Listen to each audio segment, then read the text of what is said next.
Hi class, this is the second part of section 7.1 video. Remember the first video we talked about the background or the theory of finding the point estimator and of proportions. In other words, the sample proportion, and also describing the confidence interval, which we can express it as the point estimator plus or minus the margin of error. And then this is what we said, this is the margin of error. There's a formula for finding the margin of error, which is right here, where this is the critical value. Just a quick refresher for you, okay? And then if you have alpha, your confidence level, okay? Confidence level, which is what 1 minus alpha. And divide this is alpha by 2 on this side, alpha by 2 on this side. So the shaded portion is alpha by 2. In the middle is the what? 1 minus alpha, and that's called the confidence level. So if I want to find 85% confidence interval, okay, confidence interval, my alpha in this case is 5%. And we know that this gives me alpha by 2 is my what? Critical value. This is positive. We have minus z alpha by 2. In this case, the confidence interval, we found it to be 1.96. Okay, and this side is also negative 1.96. So we said that we're going to apply the example, solve an example where we can find the margin of error and then construct the confidence interval for the given problem. So here comes the problem, which is homework number 2, whole results. Okay, it said a drug is used to help prevent blood clots in certain patients. In clinical trials, among 4,721 patients treated with the drug, 194 developed the adverse reaction of nausea. Construct a 95% confidence interval for the proportion of adverse reactions. Use both the formula and technology. So we're going to use the formula and also show you StatCrunch, how to find, use the StatCrunch to find the confidence interval. All right. So now remember, let me change my pen color to something that's many people like. So the confidence interval, the best estimator for this population proportion P is what? Your P hat. And the P hat is given by X over what? N. Where X is what? The number of successes. Okay, X is the number of what? Successes. And then your N is the sample size. Okay. So in this question, we see that my N is the 4,000, how many people? 721. And your X is the, see that those who develop what the reaction, which is 194. Okay, so the best estimator is the sample proportion.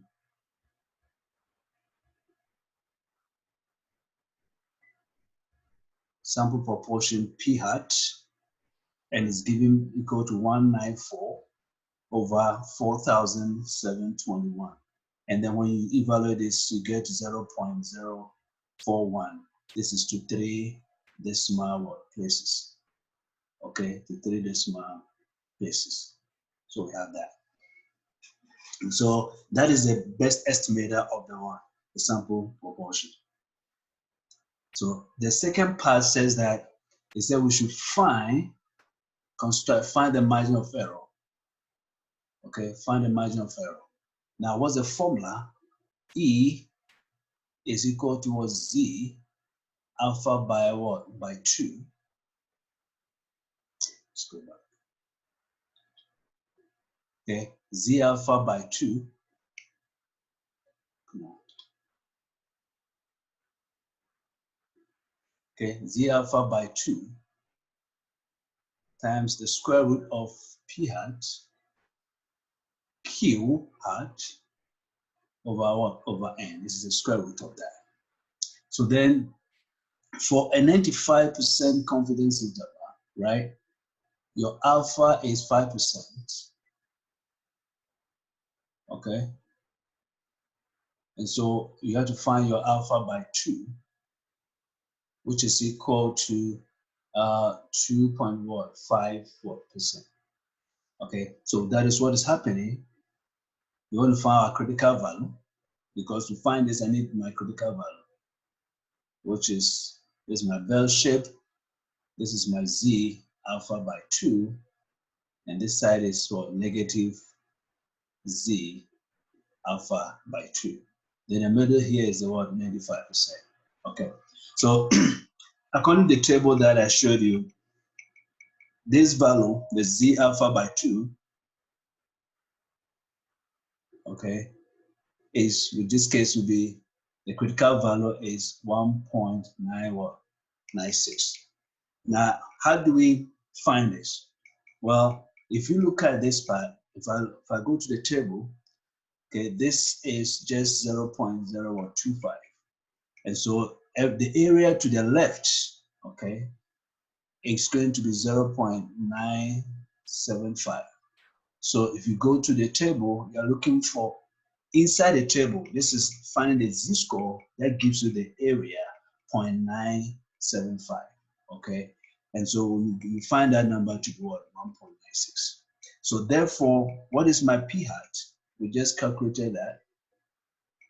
Okay, my p-hat is the 0.041.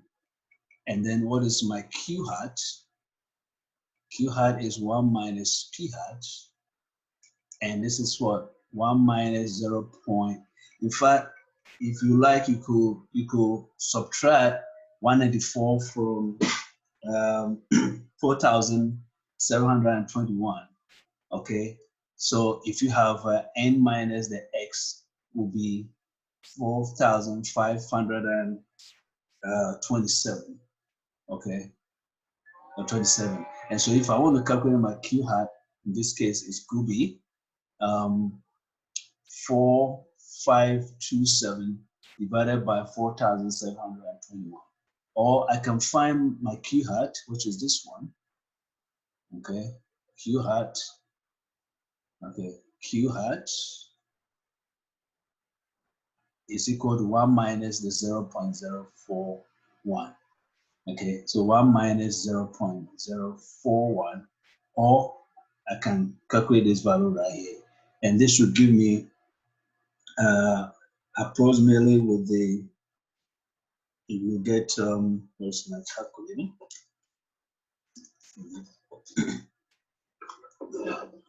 Okay. So if I divide that, I have 4,521 divided by 47,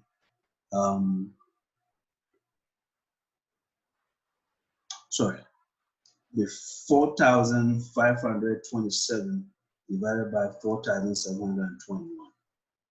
Okay, and that is 0.959.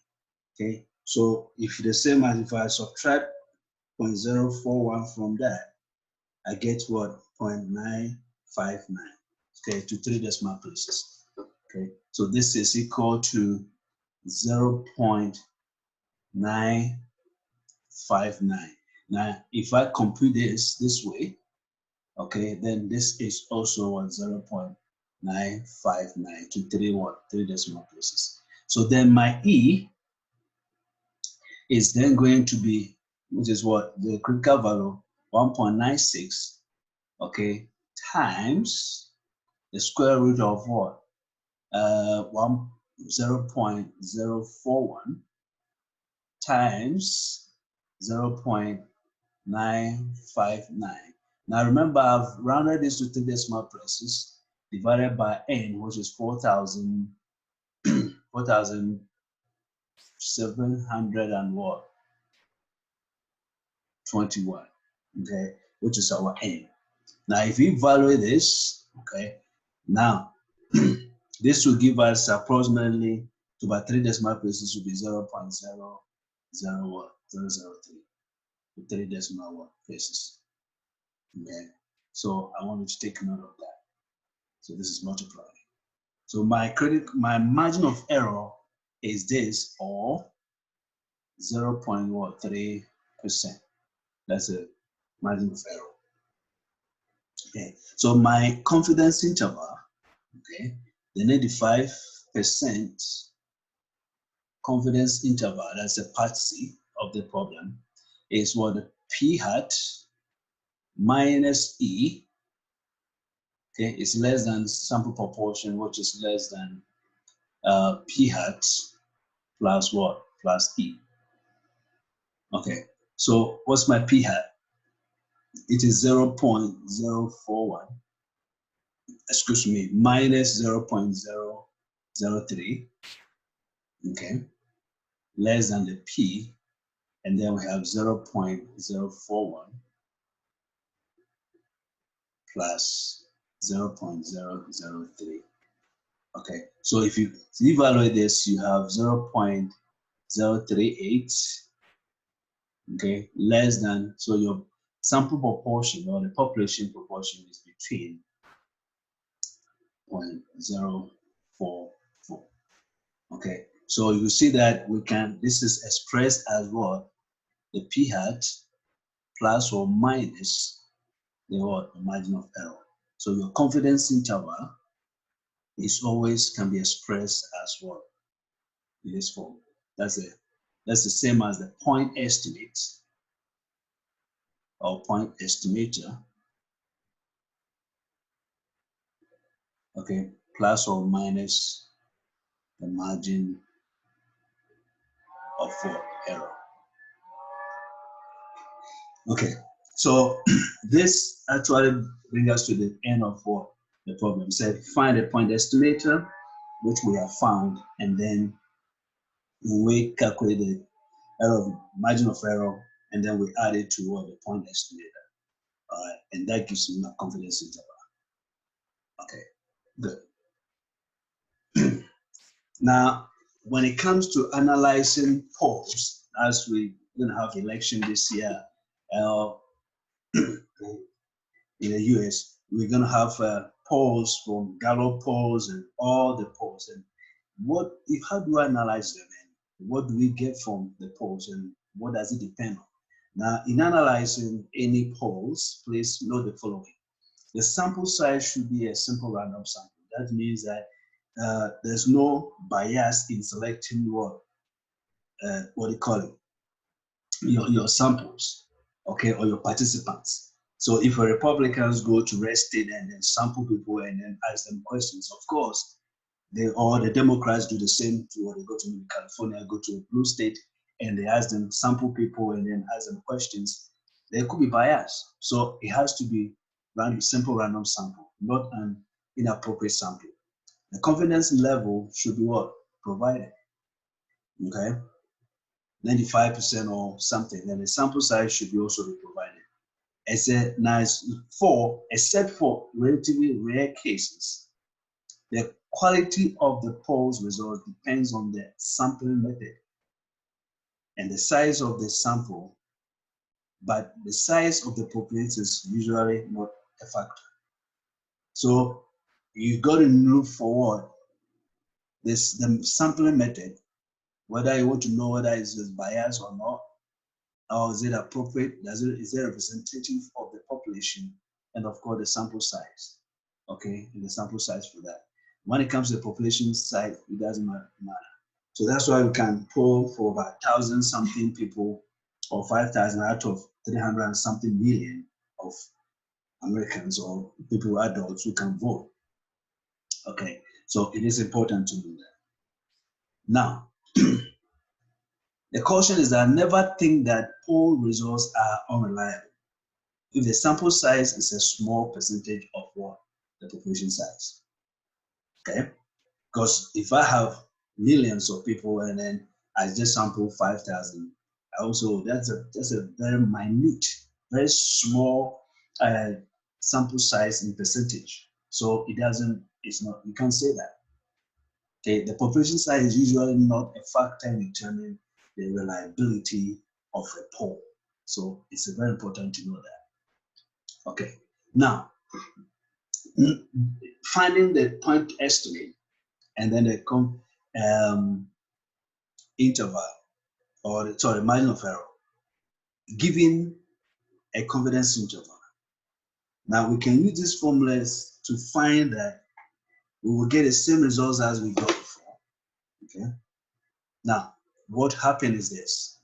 The formula, the example that we just saw, that we found the 95% confidence interval. Okay. Now you realize that it was between 0.038 and then 0.044. Now, if my point estimator, remember, the point estimator, it was what?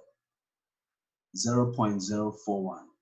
Okay, so if I use this formula, once I know the confidence interval, it says that just add the limits. This is the lower limit of the confidence interval. That's the upper limit of the confidence interval. So if I add them and divide by 2, it should give me this value here. So let's check that.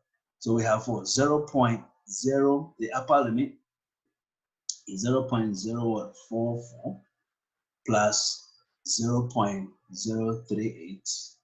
Let's divide it by 2 and see what we got. Okay, so get my calculator.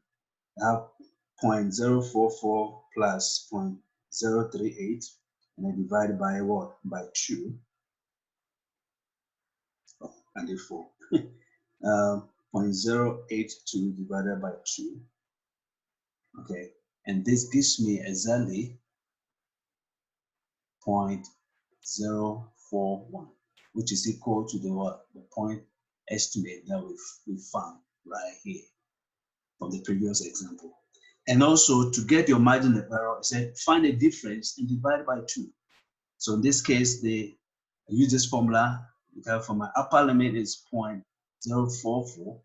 I subtract the lower limit, which is this one, 0.038, and then I divide by 2. Then that also will give me 0.0003. Let's check that. So I have 0.044 minus 0.038. Then I divided by what? Divided by 2. It gives me exactly to 3 decimal places. That is my margin of error. Okay. So I use the formula, the previous example. I use the formula to get the confidence interval. Now let me use the StatCrunch to give me the same confidence interval. So let's go back. All right, let's go back to this question right here. So we're going to use the StatCrunch to get the confidence interval for this. Okay, so let's just switch to my screen.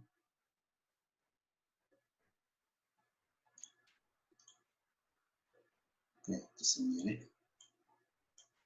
Let me stop sharing this. Okay, then I'll pick another one. I'll pick my screen.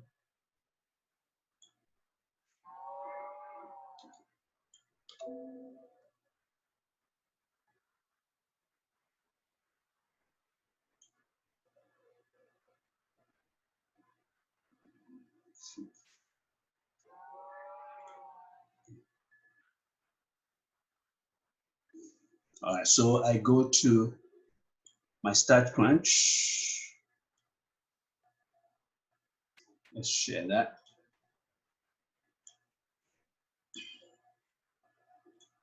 Okay, so to go to StatCrunch, okay, sure that I'm sharing this. All right, so here's my StatCrunch. I open it, then I go to Stats and then Calculators. Okay, and I go to, because this is a Z for proportions. Okay, let me go and look at it this way. I have my normal distributions. Okay, I go to proportions. This is one sample, and this is with a summary what data. Okay, with a summary data. So let's repeat the process. You go to start, and then I don't go to calculators. I go to proportion statistics. One sample. Okay, we'll talk about two sample in chapter, I believe chapter 9. Okay, now it is with summary because I have what? I don't have all the raw data. So it's just the what? I know my X, I know my N. So let's see what happened with summary, what it gives me. What's my number of sexes? According to you was what? 194. How many observations? What is your sample size? Which is what? 4,721. Okay. Now I want the confidence interval. You can change your level. If your level is 99% confidence interval, by default, it is what? 95. Okay. So I just want to do this. You check what the confidence interval and then say compute. Okay. So if I compute this, okay, my sample proportion, this is my p-hat, is this one. Okay. My lower limit is what? 0.035. My upper limit is what? 0.0446. Now remember, because we what? Margin of error, I truncated it to 2 decimal places, it creates what? Errors. That is why, because the answer we got was, it was what? The lower limit was 0.038 and the upper limit was 0.044. Okay, and that is because they have truncated. Once I rounded the margin of error to 2 decimal places, I didn't use the whole value, I will get a difference. So that's why the difference comes in. So let's repeat the process. Okay, you go to start and then proportion statistics, one sample, and then with summary. And then you enter your number of successes, in this case 194. My number of observations will be my sample size, which is 4,721. Okay, and then you check the confidence interval for P. By default, it is 95% confidence, but I can change that to 90% or 98%, whatever, and then say compute. Okay. Now, on the other hand, if I want to calculate use the stats to find the critical value, okay, this is where I use the normal distribution. You go to calculators, we've done this before, and then go to normal, okay? Now, by default, the mean is what? Standard normal, the mean is 0, standard deviation is 1, so let's leave that alone, okay? Now, we want to find the probability that this is greater than a certain value, which we don't know, but my alpha to the right is 0.025, okay? 0.025 is a 2%. So if you compute that, now look at this value here. So it's saying that the critical value is what? 1.96 to 2 decimal places. Or I could have changed this to less than, but instead of, remember, it has what? 2% to the right. So the cumulative area to the left will be what? 97.5%. And that will give me the same what? Critical value as we got. And then I can use this with the what? The formula for finding the margin of error and calculate that that way. Very good. So now let's just go and find sample, talk about finding the sample size, okay?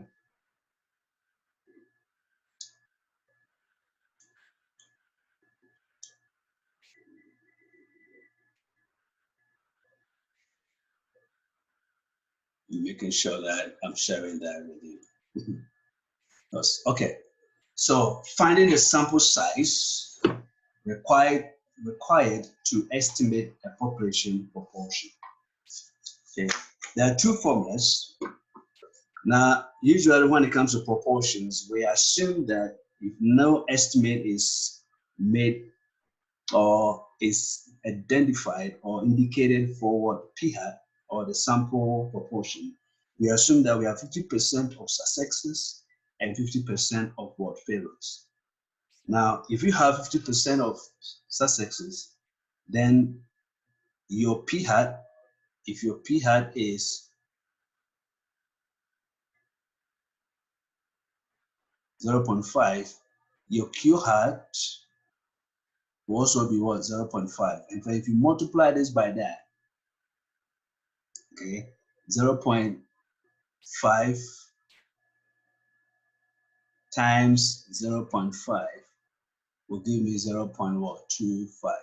And so the second formula where it said that when estimate p hat is unknown, okay, we assume that p hat is over 50%. And so this portion here should be actually replaced by what? The p hat times what? Q hat. And each of them is 0.5. That's why we got 0.25. So this formula here, you can replace, if you don't remember the value 0.25, then you can just replace it with what? The formula, the quantities Q, P hat times what? Q hat. Okay. So this formula here that you see is from the margin of error. Remember, the margin of error is given by Z alpha by what? 2 times square root of P hat and then Q hat all divided by what? N. And so here, if I know the margin of error and know the critical value and know the P hat and then Q hat, then I can solve for what? Solve for what? N. You will get this formula right here. And if you don't know, okay, if it is P hat is known, then we have that formula. If it is not known, we assume it is what? 50-50, and we use this formula. Okay, so we're going to use an example. Apply this to this example. That is homework number 7. It said a programmer plans to develop a new software system. In planning for the operating system that he will use, he needs to estimate the percentage of computers that use a new operating system. So the question is, how many computers must be surveyed in order to be 99% confidence interval? So it's confident that his estimate is in error by no more than, okay, by no more than what? 2%. So what is that? Okay, so in other words, what is this programmer's what? Sample size. What is his sample size? And what is the no more than 2%? That is your margin of error. So we say A, assume that nothing is known about the percentage of what? The computers with new operating system. Since we don't know, nothing is known. Okay, so if nothing is known, what do we do? In other words, your p hat is not known. So we use the what? The second formula to find the what? The sample size. Okay, so let me check my change my color here to something that we like. All right, so here we assume that your p hat is 50%, nothing is known. Okay, so it's what? 0.5. My q hat is also 1 minus p hat is what? 50%. Okay, in this case, your margin of error is 0.02, or the 2% that the question talks about. Okay, so then the question is that we want, this is a 99% confidence interval, or the confidence level. Okay, this is the confidence level. That's 99%. That is giving you the question right here. Okay, so the question is that, what is my N? Well, the formula is given by this. It is what? The square, the Z, alpha by 2, okay, times the p hat, the q hat, divided by what? Margin of square of the margin of error. Okay, now what is this for 99%? What is the critical value? It is 2.575. This is your what? Critical value. Okay, now how do we find this? Well, if you want to use a table, you have this, right? So the middle, this side is 99. This is 0.1. 1% divided by that is 0.0015. So this small side is, this area is that, and this side is also 0.005. And in the middle you have 0.99. So you have to look for the value 0.99 what? 995. Okay, 0.995 to the left. Now it will fall between 2.57 and 2.58. Then if you take the average, that gives you what? This value, right? Okay. So then let's substitute these values into and then evaluate the sample size. So this is 2.575. You want to square that, and then you have 0.5.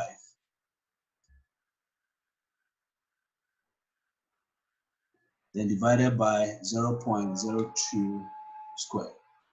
Now, if we evaluate this very, very well, we are going to have 4,144.14. Now, since n must be an integer,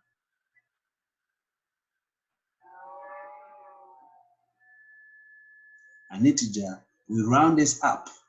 So this is approximately 4,145. It is more than 4,144. So we round this up. Always, okay? Round up like this, the sample size when you calculate it. All right. So that is using the second formula that we talked about. Now let's look at the part D. Now it said assume that, okay? Now assuming that, okay? A recent survey suggests that about 96% of the computers use a new operating system. So what is given here is that now we know p hat, the population proportion, at 0.96. Then what is, excuse me, what is the q hat? Okay, q hat is what? 1 minus 0.96, which is 0.04. Okay, so we have this. For the same 99, confidence level is 99%. Okay, confidence level. And so my critical value,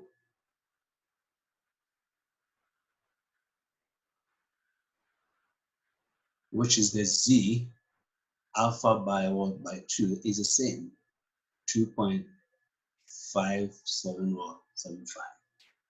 Okay, so now what's my sample size? N is given by the what? Z, alpha by 2, you square that, times p hat, times the q hat, divided by square of what? The margin of error. So we have 2.575. Okay, we square that. The p hat is 0.96, q hat is 0.04, divided by 0.102 with the same margin of error. Your E is same as in part 1, part A. Now, if we evaluate this, we get 636.54. So again, we round this up to 637. Okay. So now look at it. If we know a prior word survey that indicates, give us the sample proportion, instead of this programmer sampling what 637 computers. If we don't know that, he has to sample 4,000. And remember, that is a lot of work, and it costs money, and it wastes time. So the question is that, does the additional survey information from Part B have much of an effect on the sample size that is required? Yes, because look at the difference. Let's go back. You got 4,000, the sample size of 4,145 versus what? 637. Okay, so we say that by comparing, let me write this in the mechanism. See? Yes. By comparing, okay, the results,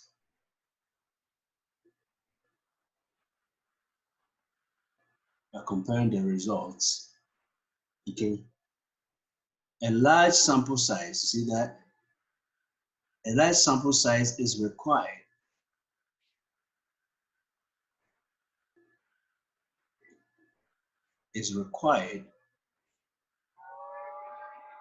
okay, to achieve what? The same results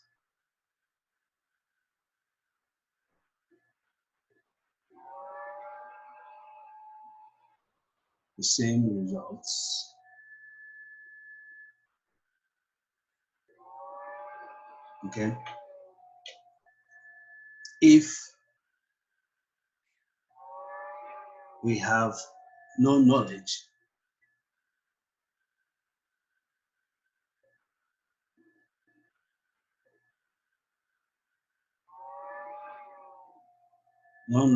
of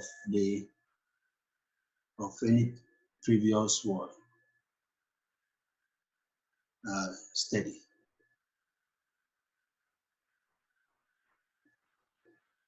Then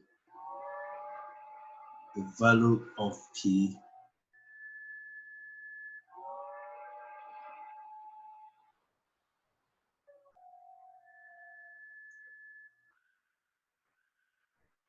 is estimated.